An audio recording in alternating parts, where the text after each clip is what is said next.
بسم اللہ الرحمن الرحیم۔ السلام علیکم ورحمۃ اللہ وبرکاتہ۔ کیسے ہیں تمام میرے بھائی اور بہنیں؟ امید کرتا ہوں کہ آپ لوگ سارے خیر و عافیت سے ہوں گے۔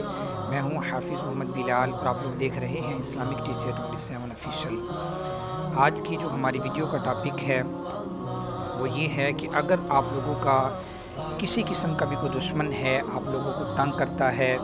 چاہے وہ لڑائی جھگڑے کے حوالے سے ہے، چاہے کاروبار کے حوالے سے ہے، چاہے گھریلو معاملات کے حوالے سے ہے، کسی حوالے سے بھی اگر آپ لوگوں کے دشمن آپ لوگوں کو تنگ کرتے ہیں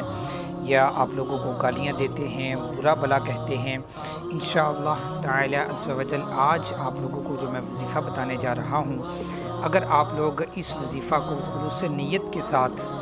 اور خلوص دل کے ساتھ اس پہ عمل کریں گے، انشاءاللہ تعالی عز و جل اللہ رب العزت کی ذات نبی پاک صلی اللہ علیہ وآلہ وسلم کے صدقے سے ان تمام پریشانیوں سے آپ لوگوں کو نجات دلا دے گی۔ وظیفہ کی طرف چلتے ہیں، لیکن اس سے پہلے گزارش کروں گا کہ جتنے بھی لوگ میری ویڈیو کو دیکھ رہے ہیں 5 وقت کی نماز کا اہتمام لازمی کیا کریں۔ اس کے علاوہ قرآن پاک کی تلاوت کا روزانہ صبح اٹھ کے اپنا معمول بنا لیں، اس سے بھی اللہ رب العزت کی ذات آپ لوگوں کے کاموں میں آسانیاں پیدا فرمائے گی۔ جتنے بھی لوگ میری ویڈیو کو دیکھ رہے ہیں آپ لوگوں کو یہ وظیفہ کرنے کی اجازت ہے، آپ لوگ کر سکتے ہیں۔ وظیفہ یہ ہے کہ آپ لوگوں نے 40 دن تک قرآن پاک کی صورت ہے سورہ محمد، ٹھیک ہے، سورہ محمد قرآن پاک میں یہ صورت ہے، اس کو آپ لوگوں نے 40 دن تک روزانہ کی بنیاد پہ 11 مرتبہ تلاوت کرنا ہے، ٹھیک ہے۔ 11 مرتبہ آپ لوگوں نے روزانہ کی بنیاد پہ نماز عصر کے بعد